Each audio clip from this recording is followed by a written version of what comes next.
성경의 역사는 성전의 역사라고 말씀을 드렸습니다. 그래서 그 성전을 통해서 우리 하나님이 우리 인간들을 만나 주시고 그 만남의 장소를 통해서 하나님께서 언약을 주시고 그 언약들을 성취해 나가신다라고 말씀을 드렸죠. 그래서 아담과 하와 때에는 전혀 필요 없었던 성전이었습니다. 하나님이 함께 하셨으니까. 그런데 죄를 짓고 난 이후부터는 아벨 때부터는 가인과 아벨 때부터는 성전이라고 하는 자리가 필요했습니다. 그래서 그 성전의 가장 기본이 되어지는 모형인 제물을 드리는 그런 모습을 아벨을 통해서 우리가 성경의 역사 처음 시작에 바라봤고요.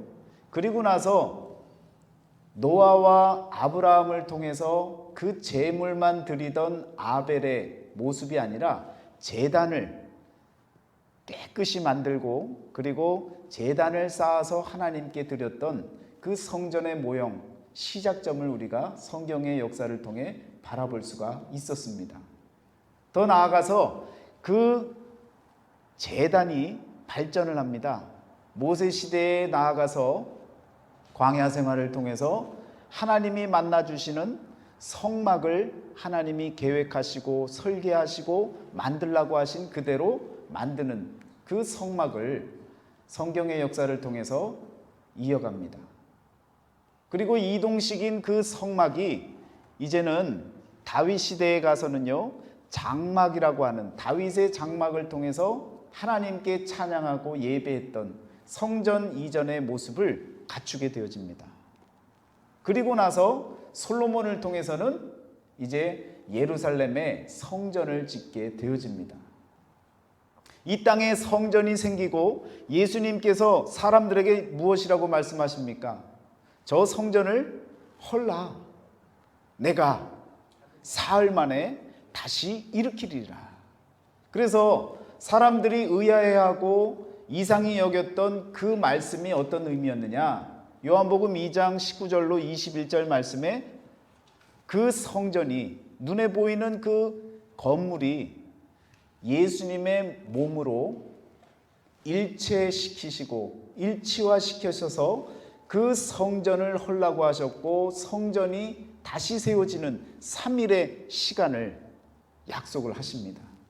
그리고는 정말 예수님께서는요, 사흘 만에 다시 살아나십니다. 예수님이 부활하신 것이 우리에겐 기쁨이고 감사이기도 하지만요, 예수님께서 먼저 말씀하셨던 그 말씀에 따라서 그 세상에 지상에 나타났던 그 성전을 육체 자신의 몸으로 일컬으시고 그 성전을 무너뜨리셨다가 다시 세우심으로 인해서 우리에게 이제는 성전의 개념이 바뀌어지는 겁니다. 우리가 이렇게 건물로 바라보는 이 성전이 성전이 아니라 우리 예수님의 몸이 성전이시고 그 성전이 새로운 형태의 모습으로 우리에게 나타나셨다라는 겁니다. 부활하신 예수님께서는요, 성전이 다시금 세워지시게 만드시고 그리고는 승천하십니다. 승천하시고 다시 오시겠다고 말씀하시면서 계시록에서는 거룩한 성 예루살렘 성전이 우리에게 이제 찾아오시겠다고 말씀했던 것이 바로 성전의 역사이고 성경이 우리에게 말씀해주고 있는 성전의 참된 모습입니다. 그래서 이제는요, 저와 여러분들이 이 땅에 있는 성전이 참 성전이라고 말할 수 없는 것입니다. 우리 마음속에 우리 주님이 찾아오실 그날, 우리 주님이 저와 여러분과 함께 하시는 그때가 바로 참 성전이 되어지는 시간이 되어지는 것입니다. 그래서 날마다 하나님 앞에 간구하고 믿음으로 살아나가셔야 된다라는 겁니다. 이것이 이제 지난주에 말씀드렸던 대략적인 내용이었습니다. 예수님께서 성전을 정화시키시고 그 성전 속에 있던 많은 사람들, 많은 부류의 사람들을 깨끗이 변화시키시기 하기 위해서 성전을 뒤엎으셨던 그 예수님이 이제는요, 좀 더 구체적으로 오늘 말씀에서와 같이 좀 더 구체적으로 성전과 관계된 사람들을 변화시키시기 위해서 말씀해 주고 계시는 겁니다. 그래서 성전의 이 역사를 아시고 그리고 성전에 들어가셔서 깨끗이 하셨던 그 예수님의 마음을 좀 느끼시고 그리고 예수님께서 무엇을 가르치시려고 하셨는지에 대해서 이해를 하신다면 우리의 마음이 곧 성전이 되어질 그럴 시간이 찾아오리라 믿습니다. 성전에서 성전을 가장 사랑하고 또 성전을 아끼고 성전을 위해서 살았던 사람들이 성경에 많습니다. 그런데 여러분, 그 가운데 세 부류가 있는데요. 유대인들에게 세 개의 파가 있습니다. 양파, 대파, 쪽파 이런 파가 아니라 에세네파, 사두개파, 바리새인파 이 세 개의 파가요 유대인의 가장 큰 무리들이었습니다. 가장 성전을 사랑하는 사람들이었어요. 그런데 그 중에 에세네파라고 하는 사람들은요 성전을 떠나버립니다. 그리고 운둔 생활을 해버립니다. 그래서 꼭꼭 숨어서 하나님만을 세상과 구별된 사람으로 살아야지 하는 마음으로 수도원의 삶을 사는 사람들. 그래서 에세네파는요 성경의 역사에서 슬그머니 사라집니다. 그리고 남은 두 개의 파가 바로 사두개인 그리고 바리새인들. 이 두 종류의 분파된 사람들이 성전을 가장 사랑하고 아끼고 성전을 통해서 먹고 살고요. 성전을 정말 자신의 삶의 바탕으로 여기고 살아갔던 사람들입니다. 사두개인이라고 하는 이 말은요. 성경에 보면 솔로몬 시대 때에 사독 제사장이라고 하는 이름이 나옵니다. 그 사독이라고 하는 그 말의 기원에 따라서 사두개인이라고 하는 말, 사두개인, 사두개파라고 하는 이 사람들의 무리가 형성되어졌다라고 보고 있습니다. 솔로몬 시대 때부터 제사장 역할을 했으니까 얼마나 전통이 있습니까? 얼마나 하나님의 성전에 대해서 시작 때부터 알았던 사람이니까 얼마나 많은 것을 알고 누리고 사는 사람들이었습니까? 그래서 예수님 시대에요 사두개파 사람들은요 최고의 지휘권을 쥐고 있었던 사람들입니다. 고위 간부들이었습니다. 최고층의 사람들이었어요. 그런데 바리새인들은 어떤 사람들이었느냐? 이 사람들은요 열정이 있는 사람들이었어요. 어떤 열정의 사람이었느냐? 여러분이 잘 아시는 다니엘. 이 다니엘이 어디에도 들어갔던 사람이에요? 사자굴에도 들어가고 풀무불에도 들어가고 그 안에서 누구도 만납니까? 천사도 만나고 하나님이 함께 하심을 느꼈던 그런 사람이었습니다. 그 사람과 같이 다니엘과 같이 그렇게 살아야 된다라고 열정적으로 살기 시작했던 사람, 그 사람들이 모여서 공동체를 이루었는데 그 사람들이 바로 하시딤 공동체의 사람들이었습니다. 그 대를 이어서 신앙을 지켜갔던 사람들이 목숨을 걸고 살았던 사람들이 바로 바리새인들이었습니다. 우리는요 설교를 많이 들으면서 어떤 마음을 갖느냐? 바리새인들은 다 나쁜 사람이라고 생각해요. 사두개인은요 진짜 나쁜 사람이라고 생각을 해요. 그런데 알고 보면 성전을 너무너무 사랑했던 사람들이에요. 하나님을 너무너무 열망했던 사람들이에요. 그런데 그들이 예수님 시대에 오니까요 너무너무 잘못된 길을 가고 있는 거예요. 그때 당시에는요 정치와 사회와 문화와 경제가 모든 것들이 다 하나로 묶여져서 종교 지도자들이요 가장 부자이고요 가장 많은 것을 누리고요 가장 돈도 많고요 세상에서 가장 많이 배운 사람들이고요 최고의 삶을 살아가는 사람들이었습니다. 예수님이 원했던 그런 믿음의 사람의 모습이 아니라 가진 것을 더 움켜쥐려고 하는 마음, 대대로 계속 물려받은 그 유산과 재산과 모든 것들을 누리면서 사는 사람들, 늘 언제나 지배층에서 늘 약한 자들을 어렵고 힘들게 만들면서 많은 것을 갈취하고 많은 것을 계속해서 거두어들이는 그런 잘못된 모습의 삶을 사는 사람들이 바로 사두개인들과 바리새인들이었다라는 것입니다. 성전에서 성전을 뒤엎었을 때 예수님은요, 매매하던 사람들이 문제가 아니었습니다. 그 매매를 가능케 만들고 그 돈을 성전에서 환전세를 받았던 그 무리들이 바로 사두개인들이고요, 바리새인들이었다는 것입니다. 대제사장, 율법사들, 그리고 종교 지도자들, 모든 사람들이 다 이 두 파 내에서 다 선출되어지고 만들어지고 또 서로 간에 알력 다툼이 이루어지는 그런 관계 속에서 사두개인들과 바리새인들이 성전을 중심으로 모든 것을 취하고 지배하고 누리고 살아갔던 지배층의 사람들이었다라는 것입니다. 예수님의 마음이 오죽했겠습니까? 여러분, 이와 같은 모습의 사람들이 성전을 붙잡고 있는데 성전이 제 역할을 할 수 있겠느냐라는 것입니다. 절대로 할 수 없는 일이죠. 여러분, 사두개인과 이 바리새인들이 하나님의 말씀을, 성경을 갖고 열심히 공부하고 그 말씀을 암송하고 또 그 뜻을 따라 살려고 했는데 이 두 부류의 사람들이 공통점이 있습니다. 어떤 공통점이 있느냐? 성경을 오해하고 하나님을 믿고 있다라는 거예요. 오늘 본문 말씀 이전의 말씀을 보시면요, 이런 표현이 나옵니다.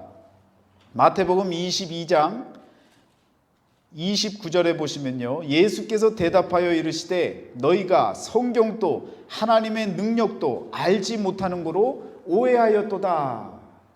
자, 이 말씀은 누구를 향해서 지금 이야기를 하고 있는 것이냐? 사두개인을 향해서 말씀을 증거하고 있는 겁니다. 마태복음 22장 15절부터는요, 이제 드디어 예수님께서 가르침을 구체적으로 사두개인과 바리새인을 만나서 가르쳐주고 있는 부분들입니다. 그러면 오늘 저와 여러분들이요, 성경에 대해서 오해하고 바라보고 있었다면 사두개인들이나 바리새인들과 같이 잘못 오해된 성경 말씀을 이해하고 있었다면 이제는요, 그 오해를 바꾸셔야 되는 거예요. 오늘 저와 여러분들에게 성경이 어떤 것입니까? 여러분의 삶 속에 성경이 무엇입니까? 이 물음에 여러분은 무엇이라고 마음으로 대답하시겠습니까? 모든 성경은 하나님의 감동으로 되어진 것이라는 것. 첫 번째 우리가 기억해야 될 것은요, 성경은요, 사람이 쓴 것이 아니라 하나님의 감동으로 쓰여진 것이라는 거예요. 그래서 하나님의 감동으로 쓰여진 이 성경이 어떤 기능을 합니까? 교훈과 책망과 바르게 함과 의로 교육하기에 유익하니라 라고 말씀하고 있는데, 오늘 이 시대의 많은 사람들은요, 이 성경 말씀을 통해서 교훈받는 것, 또 책망받는 것, 바르게 교육받는 것, 의로 교육받는 것, 이 네 가지의 기능이 공통점을 말하자면 혼나는 거예요. 교회 나와서 혼나는 거예요. 그런데 혼나기를 좋아하는 사람들이 있습니까? 또 어느 목사가 교회에서 누구를 요즘 혼내기 말씀을 증거하겠습니까? 그저 높여드리고 그저 잘하셨습니다라고, 그리고 귀에 그냥 팔랑팔랑 좋은 얘기들만, 귀걸이만 될 수 있는 그런 이야기들만 증거하고 있는 거예요. 성경은요, 본래의 기능은 오늘 저와 여러분들의 잘못된 비뚤어진 마음들을 혼내주고 있는 거예요. 그 성경의 말씀이 내 안에 들어올 때 아픔이 있고 또 여러 가지로 힘겨움이 생기고 갈등이 일어나고 많은 깨달음이 일어나야 되는데, 요즘은요, 설교 듣고 내 선택에 의해서 좋은 말씀, 내 귀에 들려지는 말씀만 탁탁 받고 나아갈 때는 은혜 받았습니다. 말씀을 들으면요, 찔림이 있어야 되는 거예요. 하나님의 말씀을 통해서 내게 깨우침이 있어야 되는 것입니다. 이것이 바로 성경이 우리에게 가르치고 유익이 되어지는 그 기능이, 이 네 가지 기능이 우리에게 있을 때 이 성경은요, 살아있는 말씀이 되어지고 저와 여러분들을 살리는 생명의 말씀이 되어지는 줄 믿습니다. 싫은 소리도 좋아할 수 있는 그런 신앙인이 되어지셔야 되는 겁니다. 내 귀에 들리기 좋은 달콤한 이야기만, 듣고 싶은 이야기만 듣는 것이 아니라 하나님의 말씀, 생명의 말씀, 나를 살리는 말씀, 죄인을 의인으로 바꿀 수 있는 진리의 말씀, 거짓된 내 자아를 깨뜨리는 말씀, 이 모든 말씀들이 내게 아멘으로 화답되어지는 그런 능력의 말씀인 것을 깨달을 수 있는 저와 여러분이 되어지셔야 될 줄 믿습니다. 성경은요, 내용적으로 보면 어떤 말씀입니까? 기쁨의 소식입니다. 그래서 복음이라고 말씀하고 있잖아요. 로마서 1장 2절 말씀에 이 복음은 하나님이 선지자들을 통하여 그의 아들에 관하여 성경에 미리 약속하신 것이라. 누구에 관하여 말씀하신 거예요? 그의 아들, 하나님의 아들 예수 그리스도에 대해서 말씀해 주신 거예요. 자, 보세요. 사도 바울이 하나님의 말씀을 증거했던 그때에, 1세기 때에 성경에 미리 약속하신 것이다 라고 했던 그 성경은 어떤 성경이에요? 신약 성경이 있었습니까? 없었어요. 구약 성경, 모세 오경, 그리고 예언서들과 시편, 이 정도만이 돌아다니고 또 들려졌던 그때인데, 성경의 모든 말씀이 그의 아들에 관하여 미리 예언한 말씀이라는 거예요. 바꿔 얘기하면요, 창세기서부터 누구를 이야기하고 있다는 거예요? 예수 그리스도를 이야기하고 있다라는 것입니다. 그런데 우리들은 성경을 읽으면서 어떻게 봐요? 구약은 예수님 오시기 전의 얘기고, 옛날 얘기고, 그리고 한 명 한 명의 신앙으로 살았던 사람의 이야기라고 보잖아요. 그런데 예수님께서 말씀하고 계시는 거예요. 뭐라고 말씀하십니까? 누가복음 24장 27절 말씀에 이렇게 이야기하십니다. 이에 모세와 모든 선지자의 글로 시작하여 모든 성경에 쓴 바 자기에 관한 것을 자세히 설명하시니라. 예수님 스스로 나에 대해서, 나에 관해서 쓴 것이 바로 성경이다라고 말씀하고 계신다고요. 너희가 성경에서 영생을 얻은 줄 생각하고 성경을 연구하거니와 이 성경이 곧 내게 대하여 증언하는 것이니라. 요한복음 5장 39절에 이와 같이 예수님께서 말씀하고 계시는 거예요.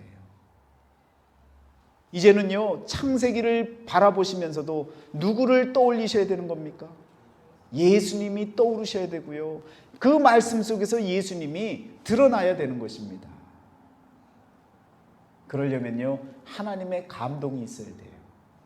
하나님의 감동으로 쓰여진 성경은 하나님의 감동, 성령의 능력으로 하나님의 말씀을 바라보셔야 그 감동으로요, 깨달아지는 겁니다. 아무리 박사고 아무리 그냥 천재고 잘난 사람이라고 해도요, 지식으로 성경 말씀을 보면요, 깨달아지지가 않는 거예요. 세상 지식이 없다 할지라도요, 하나님의 말씀을 믿음으로 바라보고 성령의 은혜로 하나님의 말씀을 바라보면 깨닫는 역사가 일어나는 것입니다. 사두개인들, 바리새인들 얼마나 많이 배웠던 사람들입니까? 그때 당시만 해도요, 아람어 할 줄 알고요, 히브리어 알고요, 또 헬라어도 알고요, 여러분 언어로 따져도 3개, 4개 이상을 다 알았던 사람들입니다. 그렇게 알면 뭐합니까? 성령의 감동이 없어서 오해하고 하나님의 말씀을 바라보고 오해하며 신앙생활을 하고 있었다라는 것입니다. 제자들이 성경 말씀에 주의 전을 사모하는 열심이 나를 삼키리라 한 것을 기억하더라. 주의 성전을 너무 사랑해서 그 성전을 오히려 어떻게 했다고요? 너무너무 성전을 사모하는 그 열심이 결국은 자기를 삼켜버리고 무너뜨려 버린 거예요. 가끔 그런 분들이 있어요. 성전을 너무 아끼세요. 그래서 그냥 이 앞에 강단을 열심히 닦으세요. 너무 감사한 일입니다. 그런데 그냥 어린아이가 와서 이 앞에 만약에 올라왔어요. 어린아이가 뭘 알고 여기를 올라오고 안 올라오고를 알고 그 기준을 알고 움직이겠습니까? 그런데 그냥 이 성전을 너무너무 사랑해갖고 아이를 막 그냥 혼내는 거예요. 심지어 그냥 쌍욕까지 해가면서 혼내는 일도 가끔은 있어요, 여러분. 우리 교회는 없으니까 여러분 웃고 넘어갈 일이지만 세상에 많은 사람들이요, 너무 성전을 사랑해서 오히려 생명을 죽이는 그런 일들을 하고 있다고요. 더 믿었고 더 오래 믿었던 그런 직분자들이 오히려 성전을 사랑해서요, 처음 나오시는 분들을 막 상처를 주고 아픔을 갖게 느끼게 만드는 그런 일들이 일어나고 있다라는 겁니다. 사두개인과 바리새인들은요, 성전을 너무 사랑해서 그래서 자신들을 삼켜버린 거예요. 성경은요, 해석하고 또 성경은 읽어나가면서 여러 가지로 많은 것을 문자적으로 알라고 주어진 책이 아닙니다. 성경은요, 저와 여러분들의 삶을 변화시켜주는 책입니다. 아무리 성경을 달달 외우고 알면 뭐합니까? 내 삶에 변화가 일어나지 않고 내 삶이 하나님과 동떨어진 삶을 산다면 이것은요, 성경을 제대로 이해하지 못한, 성경을 오해한 사람들의 모습과 같다라는 것입니다. 여러분 한번 어디를 보시느냐? 갈라디아서 3장 22절 말씀을 찾아보시길 바랍니다. 그러나 성경이 모든 것을 죄 아래에 가두었으니 이는 예수 그리스도를 믿음으로 말미암아 약속을 믿는 자들에게 주려 하심이라. 아멘.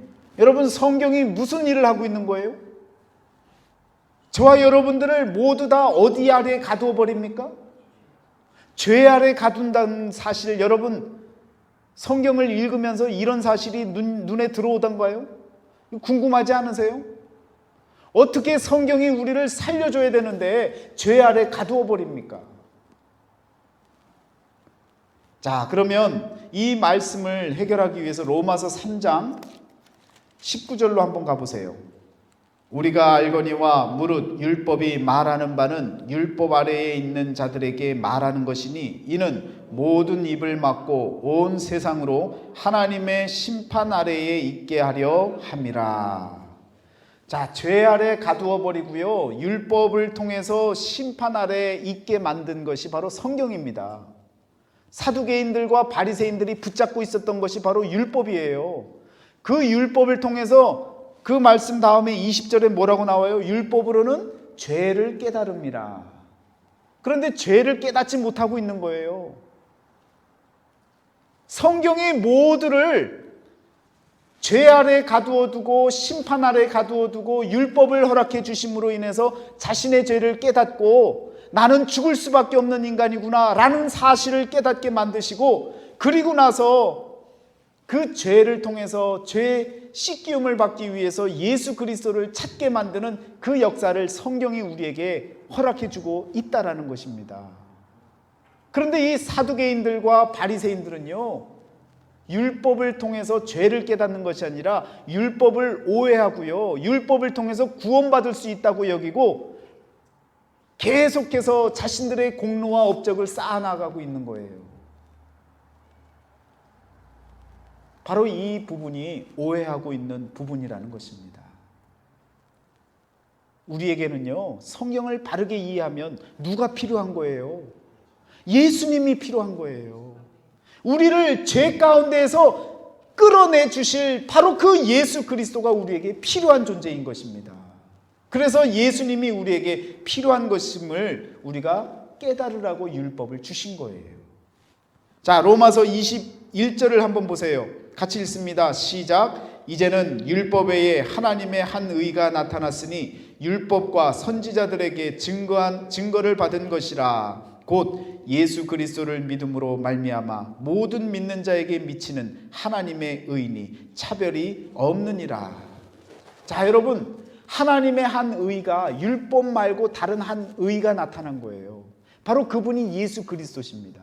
그분은요, 차별이 없으신 분이에요. 모두에게 똑같이 누구든지 예수 그리스도를 믿는 자에게는요, 하나님이 구원해 주시겠다고 약속하시는 바로 차별이 없는 하나님의 의이십니다.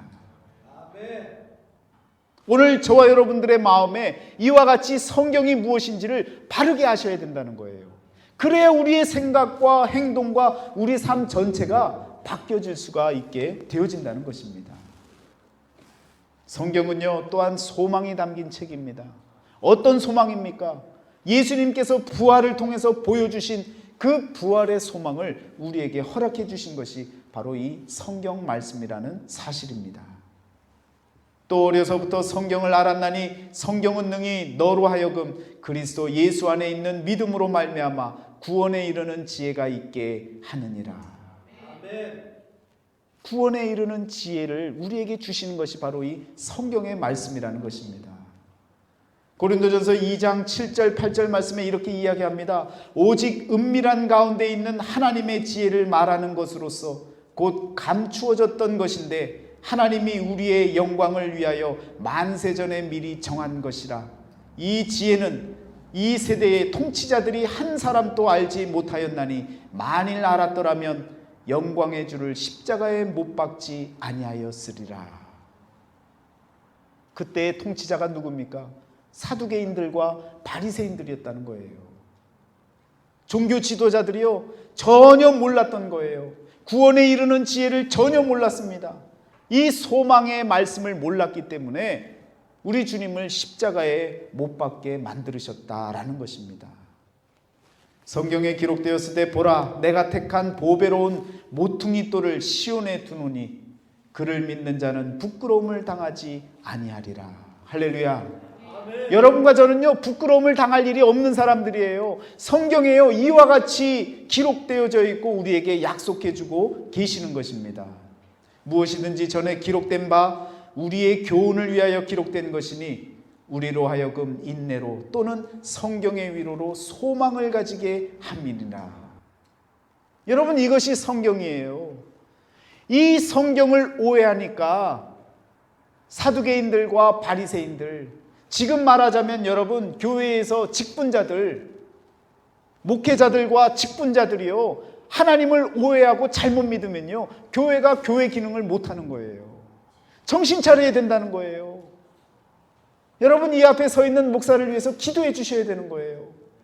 하나님을 오해하고 잘못 믿기 시작하면요, 나만 문제가 아니라 함께 신앙생활하고 있는 모든 사람들을 잘못된 길로 인도하기 때문에 큰 문제가 될 수 있기 때문에, 그래서 목사를 위해서 기도하는 거예요. 담임자를 위해서 기도하는 이유가 다른 데 있지 않은 거예요. 여러분 스스로를 위해서 기도하는 것과 같은 것입니다. 저를 위해서 기도해 주세요 라고 하는 이 표현이요, 제가 잘 되고 건강하고 제가 그냥 큰 교회 목사가 되게끔 그렇게 만들어달라는 그런 기원이 아닙니다. 여러분이 조금 더 성경에 가까이 나아갈 수 있고 하나님 말씀에 가까이 나아갈 수 있도록, 그렇게 살아갈 수 있는 그런 믿음의 삶을 살 수 있도록 인도할 수 있는 목회자로 계속해서 초심을 잃지 않고 나아갈 수 있도록 기도해달라는 거예요. 앞으로는 그런 심정으로 기도하세요. 그 기도는요, 여러분을 위한 기도입니다. 우리 가정을 위한 기도가 되어지는 거예요. 사람은요, 서로 간의 만남을 통해서 어떻게 만나서 결혼하고 어떻게 만나서 서로 관계를 짓고 삽니까? 처음 만나면요, 다 오해하고 만나는 거예요. 그렇잖아요. 오해하고 만나는 거예요. 결혼도요, 사실은 오해하고 결혼하는 거예요. 저 사람이 나를 사랑해 준다 라고 생각하고, 저 사람이 나를 평생토록 아끼고 존중해주고 섬겨줄 것이다 라고 하는 이런 오해를 갖고 결혼하는 것 아닙니까? 살아보셔서 알잖아요. 저만 그런가요? 오해하고 만났는데 점점 서로를 이해해 가잖아요. 여러분, 예수님 만날 때도 사실은요, 대부분의 많은 사람들이 오해하고 믿기 시작하는 거예요. 교회 나가면 잘 산대, 교회 나가면 병 고침을 받는데, 교회 나가면 성공한대, 교회 나가면 인생이 펴진대. 이런 오해로 시작하는 거예요. 그런데 그 오해가 이해로 바뀌어지면서 하나님의 말씀이 올바르게 깨달아지기 시작하면서 우리의 인생이, 우리의 신앙이 더욱더 성장해가고 돈독해져가고 성숙해져가는 그런 모습으로 바뀌어져 나아가는 것입니다. 아멘. 사순절을 통해서 여러분 마음속에 있는 하나님에 대한 오해 다 푸시길 바라요. 왜 나만 이렇게 어려움을 주십니까, 하나님? 그거 오해예요. 왜 저를 이렇게 힘들게 만드십니까? 오해라고요. 하나님은요, 차별이 없으신 하나님의 의를 통해서 저와 여러분들에게 사랑의 주님이 우리에게 열어주신 이 세상을 우리는요, 오해하면 안 되는 거예요. 하나님을 잘 믿어보세요. 그러면 그 모든 오해들이 풀려나는 줄 믿습니다. 아멘. 이와 같은 성경 말씀을 통해서 예수 그리스도 그분을 드러내시는데요, 여러분, 그렇게 드러내셨던 그 모든 내용 가운데 성경도 모르고 하나님의 능력도 모른다고 했는데, 하나님의 능력은 어떤 능력이었습니까? 예수님이 하나님의 아들 되게 만드시는 그 능력을 바로 성경에서 우리에게 말씀해주고 있는 것입니다. 육신의 몸으로 이 땅에 오신 예수님을 하나님의 아들 그리스도가 되게 만드신 이 역사가 바로 성경의 역사라고요. 그 성경의 역사를 바라보면서 우리도 소망을 갖는 거예요. 우리의 육신도 하나님의 자녀가 되어질 수 있다, 아바 아버지라고 부를 수 있는 그런 은혜가 우리에게 주어진다. 이 소망을 갖고 성경 말씀을 바라보시기를 바랍니다. 아멘. 요한복음서는요, 바로 그런 과정을 보여주는 말씀 아닙니까? 예수님이 바로 하나님의 아들이심을 드러내기 위해서 보여주고 쓰고 있는 말씀이 바로 요한복음서 말씀 아닙니까? 한번 다시 차근차근히 한번 읽어보세요. 요한복음서에서 7가지 큰 표적들을 보여주시면서 육신의 모습으로 오셨던 그분이 하나님의 아들이심을 밝혀주기 위해서 표적들을 나타내시고 드러내시지 않습니까? 마지막에는요, 죽음의 문제를 이겨내시고 부활하셔서 하나님의 아들이 되어지신 사실을 결론적으로는 우리들에게 보여주시고 그 사실을 통해 우리에게 소망을 허락해 주시는 줄 믿습니다. 아멘.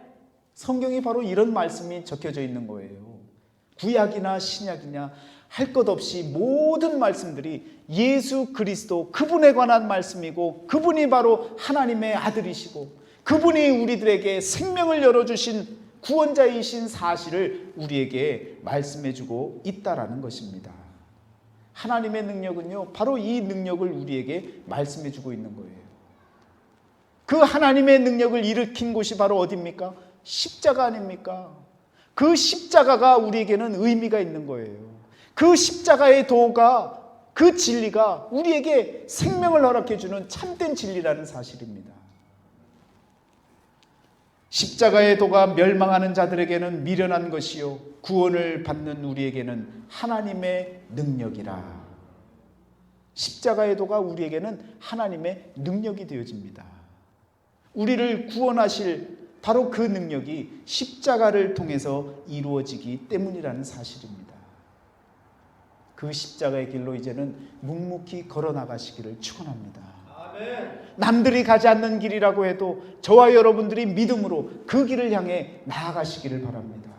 힘들고 어려워요. 지치고 마음이 상해요. 아무도 알아주지 않아요. 그러나 그 길로 묵묵히 나아갈 때 그 십자가의 도가 나에게 하나님의 능력이 되어지고 나를 구원시켜 주실 하나님의 은혜가 우리에게 일어나는 줄 믿습니다. 아멘. 그래서 성경 말씀에 이와 같이 이야기하고 있습니다. 디모데후서 1장 7절 8절 말씀이에요. 하나님이 우리에게 주신 것은 두려워하는 마음이 아니요 오직 능력과 사랑과 절제하는 마음이니 그러므로 너는 내가 우리 주를 증언함과 또는 주를 위하여 갇힌 자 된 나를 부끄러워하지 말고 오직 하나님의 능력을 따라 복음과 함께 고난을 받으라. 자, 이 대목만 되면 아멘이 없어져요. 십자가의 도가 어떤 능력이 있고 어떤 하나님의 능력인지 다 말씀했는데, 말씀을 다 드리고 주님과 함께 고난을 받으라 라고 이야기를 하면 입을 딱 다뭅니다. 여러분, 이게 우리의 솔직한 심정인 거예요. 어디든 가오리다 라고 고백했던 선교사들이 저 인도만은 안 됩니다 라고 하는 그런 표현하고 다를 게 없는 거예요.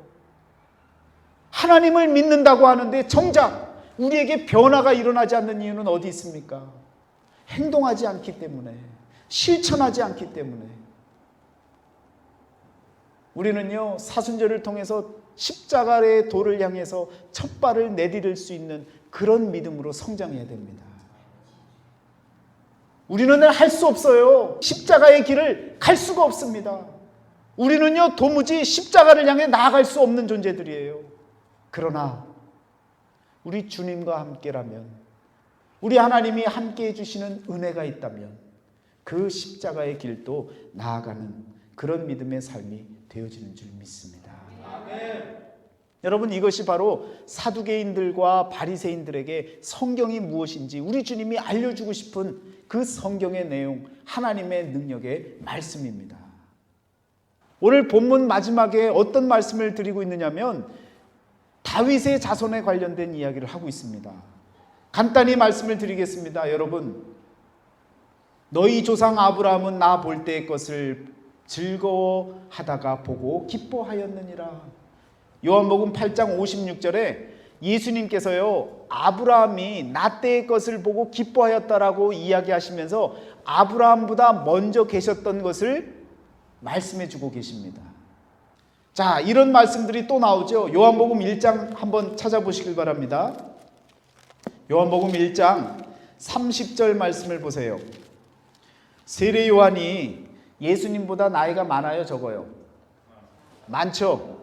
얼마나 많아요? 6개월이 많아요. 6개월 먼저 태어났습니다. 그러면 누가 먼저 난 사람이에요? 세례 요한이 먼저 났죠. 그런데 요한복음 1장 30절을 보세요. 내가 전에 말하기를 내 뒤에 오는 사람이 있는데 나보다 앞선 것은 그가 나보다 어떻게 계심이라? 먼저 계심이라. 세례 요한이요, 성령의 감동으로 깨닫고 보니까 뭡니까? 예수님은 내 뒤에 태어났지만 나보다 먼저 계신 분이라는 거예요. 이 사실을 어떻게 고백할 수 있냐고요. 여러분, 이건 사람의 고백이 아닌 거예요. 우리 하나님이 알게 하신 믿음의 고백입니다. 우리 주님은요, 2000년 전에 계셨던 분이 아니라 태초부터 계셨던 하나님이십니다. 태초의 말씀이 계시니라. 이 말씀이 하나님과 함께 계셨으니 이 말씀이 곧 하나님이시다. 예수 그리스도, 그분이 바로 태초에 함께 계셨던 말씀 아닙니까? 오늘 본문 말씀에 마태복음 22장 45절에 다윗이 그리스도를 주라 칭하였은즉 어찌 그의 자손이 되겠느냐. 예수님이 말씀하시잖아요. 다윗 시대에도 마찬가지 아니냐. 내가 그보다 먼저 있었고 다윗이 그리스도를 주라고 말씀했는데, 고백했는데 어떻게 내가 다윗의 자손이 될 수 있겠느냐. 대부분의 사람들은요, 예수님을 육신의 예수로만 바라보기 때문에 다윗의 자손 예수여 라고만 고백하는 거예요. 그런데 예수님은요, 다윗의 자손이 아닙니다. 다윗의 무엇입니까? 자, 계시록 마지막으로 찾아봅니다. 계시록 22장 16절 말씀에 예수님께서 말씀하십니다. 계시록 22장 16절입니다. 나 예수는 교회들을 위하여 내 사자를 보내어 이것들을 너희에게 증언하게 하였노라. 나는 다윗의 뿌리요 자손이니 곧 광명한 새벽별이라 하시더라. 예수님은요, 다윗의 자손이 아니라 다윗의 뿌리십니다. 그리고 이 땅에 오셨기 때문에 다윗의 자손이기도 한 것입니다. 이것이 성경이 우리에게 말씀해 주시는 진리입니다. 여러분과 저에게 또 과거 속에 사두개인들과 바리새인들을 일깨우게 만드시기 위해서 알려주셨던 그 예수님의 가르침, 성경이 무엇인지, 하나님의 능력이 무엇인지, 예수 그리스도가 어떤 분이신지 그 정체성에 대해서 분명하게 말씀해주고 계신다는 사실입니다. 이제는요, 분명히 아셔야 돼요. 예수님은요, 2000년 전에 오셨던 육신의 예수 그분만이 아니라 태초에 계셨던 그분이 육신으로 오셨다가 하나님의 아들로 다시금 하나님 편에 나아가신 하나님의 아들 예수 그리스도시라는 이 사실을 깨닫고 고백할 때에 우리에게 소망이 있는 겁니다. 아멘. 사두개인과 바리새인과 같이 성경을 오해하지 않는 그런 삶을 사시기를 축원합니다. 아멘. 이제는 올바른 성경 말씀을 찾아 나가시고 믿음 생활을 해 나가시며 하나님이 부르시는 그날까지 믿음으로 기쁨으로 살아가시는 저와 여러분들이 되시기를 주의 이름으로 축원합니다. 아멘. 기도하겠습니다.